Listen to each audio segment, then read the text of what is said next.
tahu indikasinya adalah asfiksi. Asfiksia itu apa? Bayi asfiksia itu adalah yang tidak bisa bernapas spontan. Dia tidak bisa bernapas spontan, napas meledak. Ditunjang lagi adalah ekstremitasnya lunglai. Nanti kalau Ekstremitas begitu itu boleh kaki, gantian. tangan, begitu ya. Tidak bisa ekstensi. Ya. Nah, itu indikasi kita melakukan yang namanya tindakan resusitasi. Anda pernah dengar untuk kita menilai bahwa bayi itu kategori atau klasifikasi asfiksi ada ringan, sedang, berat, begitu ya? Dengan menggunakan apa? Apgar. Apgar. Nah, untuk kasus ini kita tidak melihat nilai apgar. Kita tidak melihat oh ini asfiksia ringan, sedang, berat, itu tidak. Begitu kita lihat bayi tidak bisa bernapas spontan, sudah di kepala kita diagnosanya asfiksi. Asfiksi kita tidak usah lagi menilai atau mengkategorikan dengan skor Apgar tadi. Ini kita lihat dulu ringan, sedang, berat, tidak. Karena itu pun kita ada yang menilainya 1 menit pertama, kemudian 5 menit. yang selanjutnya 10. 1 menit itu sangat berat. Ya, karena 1 menit itu kita dalam melakukan resusitasi ini adalah 30 detik pertama kita lakukan resusitasi awal, 30 detik kedua kita melakukan, kalau tidak berhasil resusitasi awal 30 detik kemudian adalah menggunakan PTP. Apa singkatan PTP? Ventilasi tekanan positif. Ya, jadi itu 1 menit itu sudah kita melakukan tindakan penata laksanaan asfiksi. Ya, jadi tidak usah lagi kita menilai dulu. Oh, menilai 1 menit pertama, 5 menit kedua, 10 menit berikutnya, tidak. Karena 1 menit itu sangat berharga. Dan ini yang akan melihat kualitas hidup. Karena kita dalam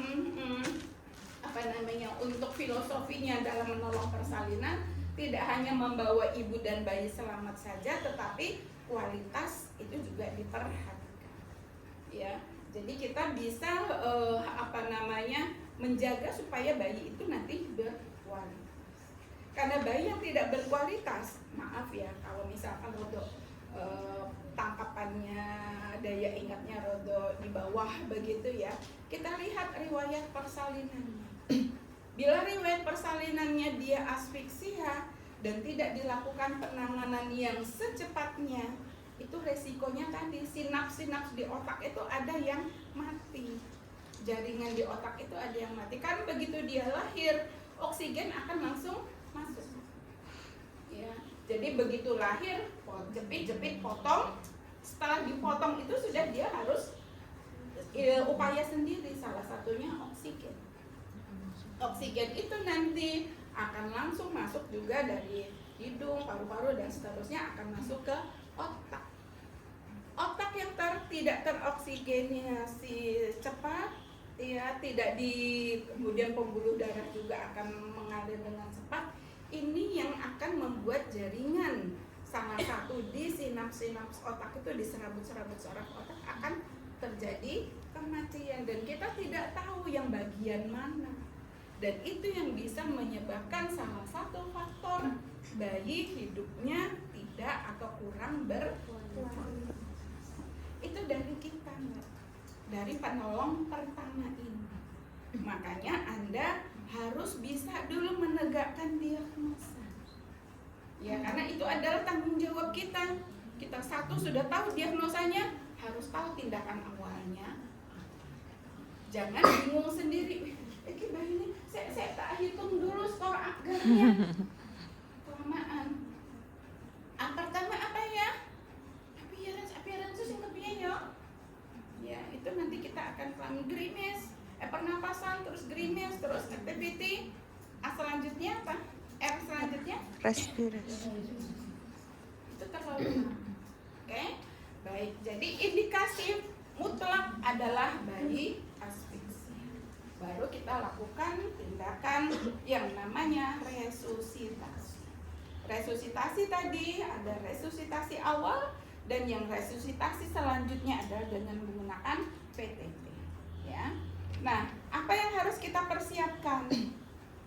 Harus wajib di dekat ruang persalinan harus kita siapkan untuk melakukan resusitasi. Set itu harus, alat-alatnya harus sudah kita siapkan. Jangan sampai ruangan terlalu jauh untuk kita penata laksanaan asfiksi ini. Jadi upayakan dalam satu ruangan, jadi set ini alat sudah bisa langsung kita bawa. Atau bisa di sebelah tapi dalam jarak waktu yang cepat dekat. Ya. Nah, alat yang disiapkan pertama di sini tempat dulu. Tempatnya di sini harus yang rata, ya, permukaan dari tempat tidurnya atau mejanya ini rata, keras, bersih dan hangat. Nah, hangatnya kita gunakan ini lampu penghangat, lampu sorot dengan di sini kurang lebih 60 cm jaraknya, ya, dengan bolangnya atau lampunya ini 60 watt. Ya, 60 cm 60 watt. Ini sudah kita siapkan dulu, apalagi ada indikasi ibu. Indikasi ibu apa diantaranya? Dia berisiko untuk terjadinya asfiksia bila bayi besar. Ya, bagaimana kita bisa tahu itu bayi besar? Tinggi fundus uterinya untuk penghitungan taksiran berat janin. Yang kedua adalah ibu yang dari kelainan ibunya sendiri, ibu dengan preeklamsi berat, dengan PEB, ibu dengan gangguan pernapasan, dengan bla bla bla, itu ada indikasi kita untuk ini resikonya besar ini. Berarti alat resusitasi ini, persiapan dari resusitasi sudah harus siap. Ya, jadi ini sudah kita nyalakan dulu, begitu dia pembukaan lengkap, tolong persalinan sudah kita nyalakan supaya hangat di nanti di meja resusitasi. Ya, tempat sudah kita siapkan dan sekarang alatnya. Alatnya yang kita siapkan di sini adalah tentunya di sini VTP-nya. Ya, untuk tindakan VTP ini yang kita katakan, tolong Anda jangan menyebutnya ambu bag. Karena ambu bag itu adalah nama dagang. Tetapi yang Anda sebut adalah balon sungkup. Ya, ini balonnya, sungkupnya itu adalah ini. Ya, jadi ini kita bisa pasangkan. Nah, untuk sungkupnya sendiri diperhatikan, ada yang bentuknya bulat seperti ini, ada yang bentuknya oval. Dan kita perhatikan juga ini untuk bayi baru lahir, sehingga ukurannya pun disesuaikan. Jangan untuk dewasa, apalagi jangan untuk anak, apalagi dewasa, ya. Dan disesuaikan dengan nanti akan menutup hidung dan mulut bayi, sehingga yang digunakan adalah sungkupnya ini untuk sungkup bayi baru lahir neonatus, ya. Sudah kita siapkan ini dalam kondisi, harusnya ini dalam kondisi steril, terutama adalah untuk sungkupnya, ya. Nah, ini kita siapkan sebaiknya juga bak instrumennya yang lebih besar, ya. Nah, kemudian balon sungkup kita sudah siapkan ini untuk isap lendir. Karena ini tempatnya juga tidak cukup, ya. Isap lendir ini korentang nggak ada, ya. Baik, nggak ada korentang, berarti ini korentangnya. Korentang ini untuk alat isap lendir. Kalau yang ini namanya apa? Hai. Namanya, alatnya namanya apa? Deli. Isap lendir, DELEE, deli. Ya, jadi kalau Anda, Dek tolong ambilkan isap lendir deli, ojo mung bengong-bengong tok ini. Ya. Kemudian ini adalah balon. Ya. Balon untuk isap lendir balon nanti ada yang warnanya biru seperti ini nih lentur, ada satu lagi yang oranye. Udah tahu ya yang oranye. Nah, kemudian ada lagi yang lebih ini juga mahal, paling mahal harganya dan jarang, ini adalah yang bentuk penguin. Yang penguin ini bisa kita daur ulang, artinya dicuci. Kalau yang ini sebaiknya 1 kali pakai dan harganya mahal. Kenapa kok 1 kali pakai? Kita sulit untuk membersihkannya karena ini tidak bisa dibuka. Sementara di sini lendir masuk, bisa nggak membersihkan lendir yang ada di dalam ini? Sulit. Ya, jadi ini sebaiknya 1 kali pakai. Kalau kita misalkan bisa Bu direndam, yakin bakterinya nggak ngumpet di dalam ini. Karena kita tidak tahu, mungkin ibu datang dengan pembukaan lengkap, belum sempat mengkaji riwayat-riwayat kesehatannya, ternyata ibu penderita bla bla bla bla. Yang kita tidak tahu, apalagi yang sangat menular, misalkan hepatitis dan seterusnya. Ya, nah ini makanya sebaiknya kalau seperti ini 1 kali pakai. Ya, tapi harganya memang mahal. Nah, kalau yang ini bisa didaur ulang, tapi sebaiknya sekarang itu semuanya 1 kali pakai. Daur ulang itu ini bisa kita cuci, kita bersihkan. Ya.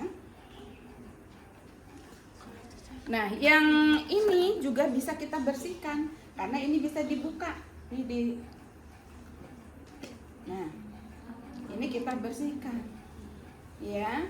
Nah, kalau yang tadi yang biru atau yang oranye tidak bisa dibersihkan. Dan bentuknya karena seperti penguin, ini isak lendir penguin kalau Bu Uti menyebutnya. Ya. Dan ini sudah didesain dengan kedalaman nanti kurang lebih 3 cm itu seberapa? 5 cm itu seberapa? Itu sudah didesain. 3 cm untuk masuk ke mulut atau hidung? Hidung. 5 cm masuk ke mulut. Ya. Sementara kalau menggunakan ini yang deli, nah deli juga kelemahannya harus 1 kali pakai karena apa? Ini dipakai si penolong, mulut penolong.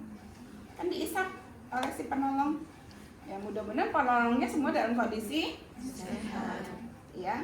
Masuk di sini, misalkan Bu Uti masukkan sini ya, biar suaranya. Nah, ini ketika kita itu menghisap, ini kan kita harus tahu panjangnya. 3 cm tadi masuk hidung, berarti kurang lebih Anda sudah mengkira-kira sekian, kurang lebih 3 cm masukkan. Jangan sampai terlalu dalam. Begitupun mulut, mundur dikit 5 cm masuk ke mulut. Jadi sudah ada kita sendiri, penolong sendiri yang harus memprediksi masuknya itu seberapa dalamnya. Kita yang memprediksi kedalaman 3 sampai 5. Paham ya? Untuk yang isap lendirnya. Kayak alat yang selanjutnya, ini alat utamanya ya.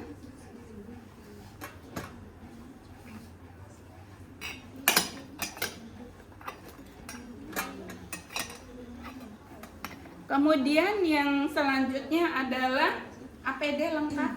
Ya, APD lengkap dari kacamata, topi, kemudian mana jas? Belum ada ya. Ya, celemek ya, celemeknya, apron, kemudian kacamata, penutup kepala ya, dan juga alas kaki ya. Nah, sudah selesai dengan bengkok, nanti untuk kita siapkan di sini adalah untuk cairan yang keluarnya nanti sih. Untuk di meja tadi Bu Uti lupa, harus kita siapkan di sini adalah untuk ganjal lehernya. Ya, ganjal leher ada paling bawah, sudah kita letakkan di paling bawah. Kemudian handuk hangat ini tadi 2 lembar. Ya, sudah kita siapkan tadi meja yang sudah dialasi, diberi ganjal bahu.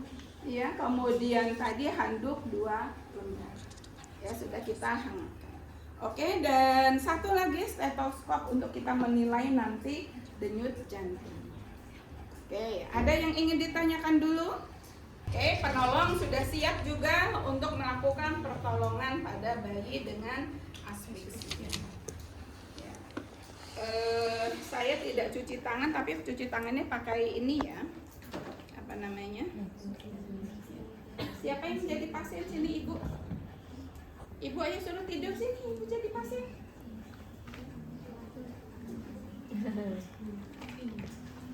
Aku mau gini aja. Ya. Ini Ini kan buka kok, vaksin kakak ang, weh. Kakak ang. Kakak ang kok. kaki panjang orang anu sing katokan. Biar nanti kalau membuka semuanya rok ya. Ya wes, yang pakai celana panjang. Siapa sini? Ayo yang jadi pasien. Pindah. Yang pakai leggingnya double, jangan Pindah. legging sendiri ya. Pindah. Ayo sini. Ya, ini dia putri kita. Mbak Sri Kandi Ibu. Ini orangnya kecil, bayinya gede. Sekarang dirimu ini, aku mau babaran dulu.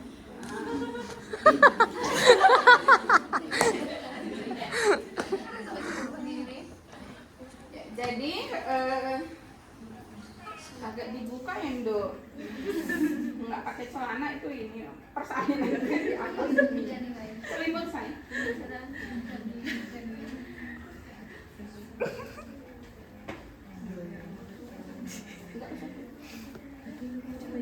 Nah, ini misalkan ini di dalam vaginanya ya. Kita bayangkan ini adalah di dalam vaginanya. Jadi ini ada di atas perut.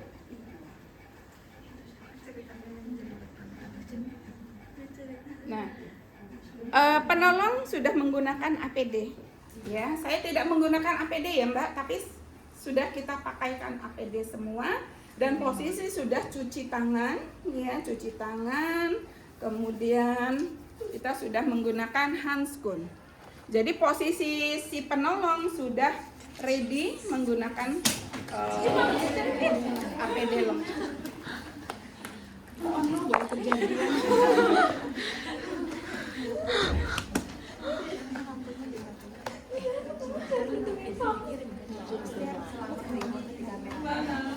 Enggak.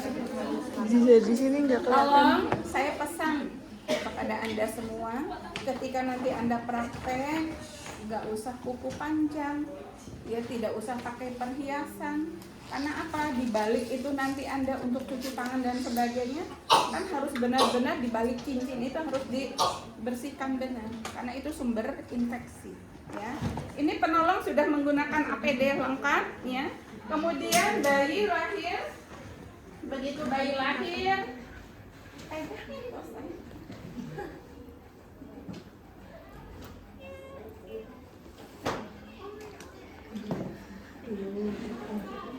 bayinya berat ini, bayinya usia baru. Bayi lahir tidak menangis, megap-megap. Nah, ini sudah tanda asfiksia. Jadi begitu kita lihat sepintas itu adalah dengan memegang seperti ini dan kepala lebih rendah. Bayi tidak menangis, nafas megap-megap, kulit pucat. Kemudian ini sudah langsung kita katakan diagnosa asfiksia. Kemudian kita jepit-jepit potong. Ya, ini tali pusatnya, jepit-jepit potong. Langsung ibu, maaf karena adik tidak menangis, ini saya lakukan tindakan segera ya ibu ya. Ibu setuju? Langsung secepatnya. Jadi jangan ibu ini adik kok nggak nangis, suaranya terlalu lama. Jadi ini karena dalam kondisi cekam. Ibu maaf ini adik tidak menangis, akan saya lakukan tindakan segera ya ibu ya untuk menolong pernapasannya. Ibu setuju nggak? Nah, ini langsung kita lakukan tindakan di sini. Nah, kemudian sudah kita letakkan di atas meja resusitasi. Ya. Kemudian langsung di sini kita ganti selimut basah ini tadi, ya. Ganti, kemudian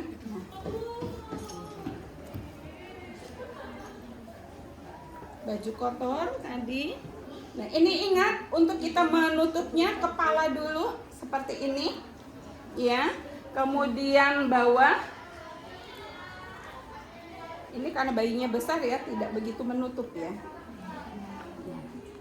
Tetapi yang pasti dada harus terbuka. Dada terbuka untuk kita melihat gerakan dada. Ya, jadi atau boleh seperti ini. Ya, dada terbuka. Kemudian posisi ganjal bahu berada di bahu, tidak di kepala. Ingat ya, berada di bahu. Bahu itu sejajar di sini itu adalah pinggiran dari ganjal bahu ini. Kenapa posisinya seperti ini? Posisikan bayi dengan posisi menghidu atau posisi setengah ekstensi. Menghidu itu membuka saluran pernapasan supaya nanti lebih mudah kita lakukan tindakan. Jadi tadi sudah kita hangatkan ya. Ingat haikal, hangatkan yang pertama. Tadi sudah kita ganti dengan handuk kering. Atur posisi A-nya, atur posisinya dengan tadi posisi menghidu ya. Dan ini kepala tadi menghangatkannya, kepala itu paling utama. Harus kita sudah tutup, kemudian dihangatkan seluruh tubuh, ditutup kecuali dada. Dan tolong diingat, sebelum kita nanti menolong persalinan, ruangan juga harus sudah disetting tidak terlalu dingin. Berapa suhu yang harus disetting? 25 derajat. Ya. Jadi kalau misalkan ada AC, ada pendingin ruangan sudah diatur 25 derajat, ya. Kayak tadi hangatkan, atur posisi, sekarang isap lendir. Ya, isap lendir yang akan kita lakukan adalah boleh kita menggunakan isap lendir yang biru ini. Nah, ini kita sampaikan yang biru dulu ya. Dekatkan di ya. Kalau kita ingin mengisap lendir, tekan dulu ini. Ya, tekan dulu, kemudian yang mana yang kita isap dulu, mulut dulu atau hidung dulu? Mulut dulu atau hidung dulu? Mulut dulu. Karena begitu dia menangis, ada cairan di dalam rongga mulut akan langsung masuk. Nah, ini posisi seperti ini dengan posisi tangan sudah menekan balon sukuk ini, balon isap lendir ini tadi. Satu, sudah kita nih keluarkan, satu dalam posisi siap. Ya, keluarkannya kita tekan, kemudian ini dalam posisi siap dengan kita menekan lagi hidung, ya, keluarkan, siap. Jangan nanti di sini kita serut begini, menambah memasukkan, iya. Jadi ingat ya, terkadang kan dalam kondisi darurat bingung, begitu ya. Jadi 1, 2, posisi kita hisap 1 kali saja, 1, 2, masukkan satunya.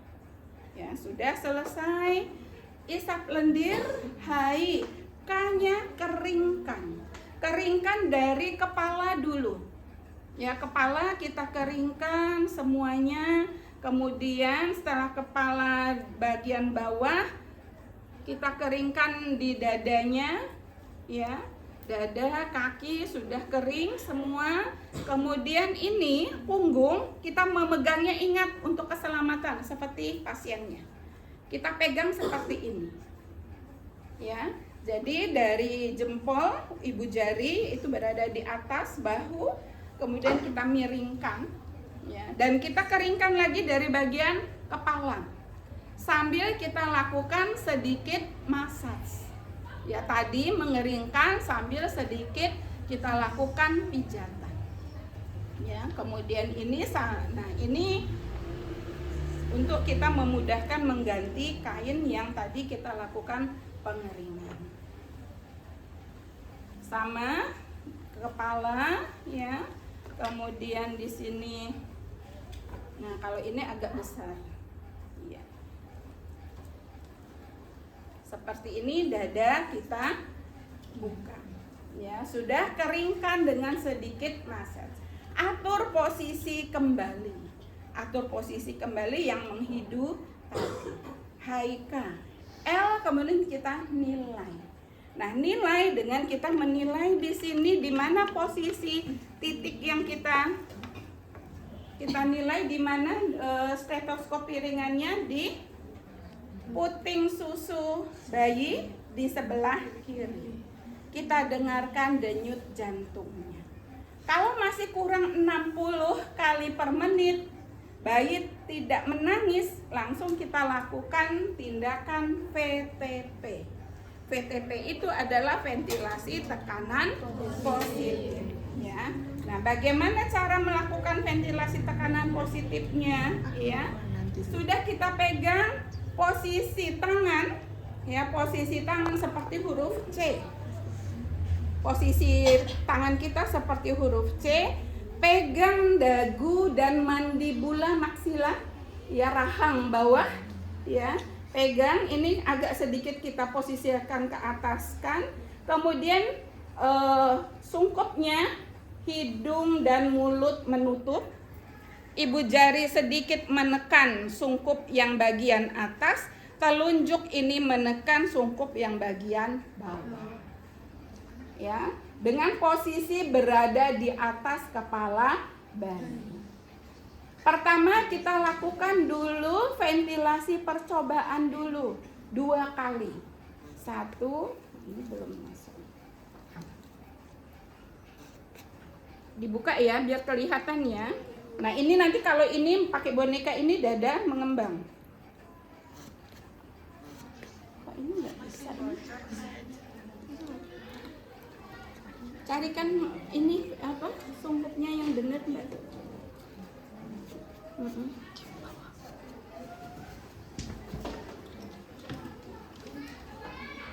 Itu gede ini bukan bayi.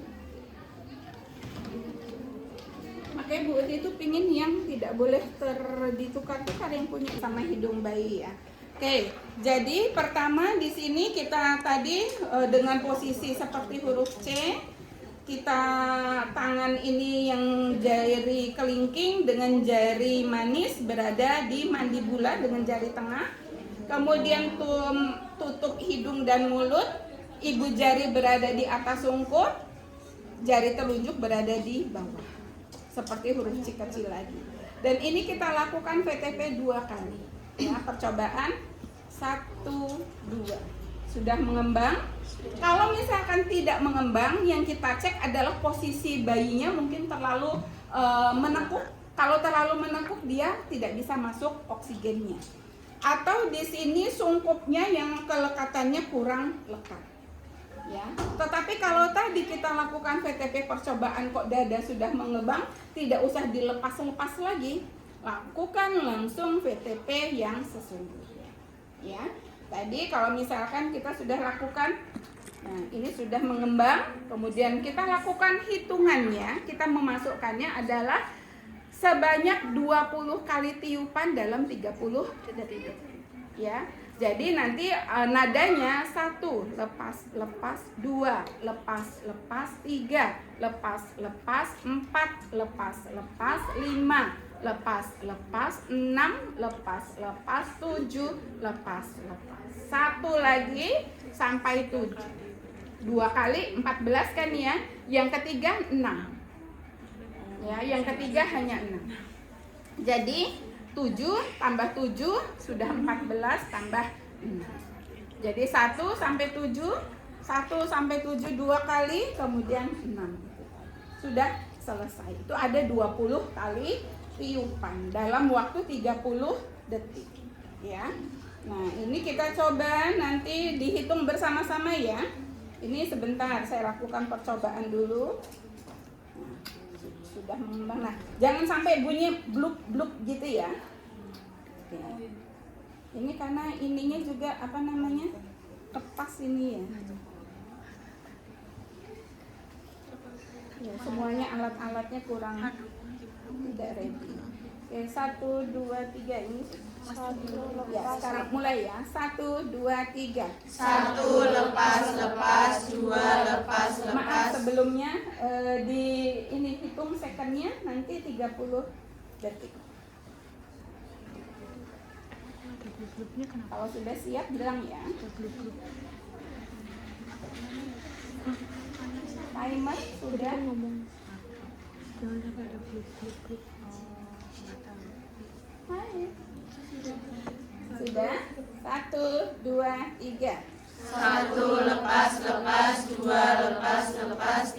lepas, 4 lepas, 5 lepas, 6 lepas, 7 lepas, 1 lepas, 2 lepas, 3 lepas, 4 lepas, 5 lepas, 6 lepas, 7 lepas, 1 lepas, 2 lepas, 3 lepas, 4 lepas, 5 lepas, 6 lepas. Berapa detik? 32. Tadi kecepatan agak kelamaan ya tadi ya. Jadi memang ini yang harus kita coba, nanti Anda semua harus mencoba. Yang sampai 30 detik ini ada 20 tiupan. Ya. Itu tadi mulainya sama. Kalau 32 kayaknya tadi karena Bu Uti bilang yang awal agak kecepatan, 1 lepas, 2 lepas. 1 lepas, 2 lepas, 3 lepas. Itu nanti rutin begitu kurang lebih 30 detik. Ya. Oke. Nah, setelah kita sudah lakukan pompa ventilasi ini, kita lihat bayi langsung menangis. Ya, misalkan evaluasinya bayi langsung menangis. Nah, ketika bayi sudah langsung menangis, tidak usah lagi kita lakukan pemeriksaan denyut jantung. Nah, tapi kita tutup bayinya bayinya. Ibu tadi Anda tidur, Ibu. Kemudian berikan bayinya ke Ibu untuk dilakukan IMG. Ya, jadi Ibu alhamdulillah adik sudah menangis, ini bayi bisa dilakukan disusui ya Ibu. Dada kita buka ya. Coba Nggi dari situ Nggi. Di perut Ibu. Kemudian selimuti jadi satu dengan Ibu, nanti kita sudah informasikan. Jadi bayi untuk langsung disusu. Begitu ya. Oke, ada yang ingin ditanyakan? Terima kasih. Hai.